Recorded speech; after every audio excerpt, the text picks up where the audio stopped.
Let's practice some more consonant sounds called fricatives. Fricatives are the sounds while we utter them.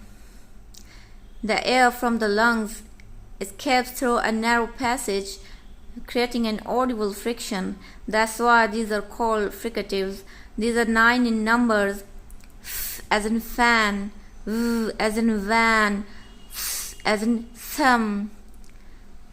Place your tip of the tongue behind your upper teeth and try to say th as in thumb, the as in this, s as in sip, z as in zip, sh as in ship, z as in vision, pleasure, h as in hat, and who is a glottal fricative.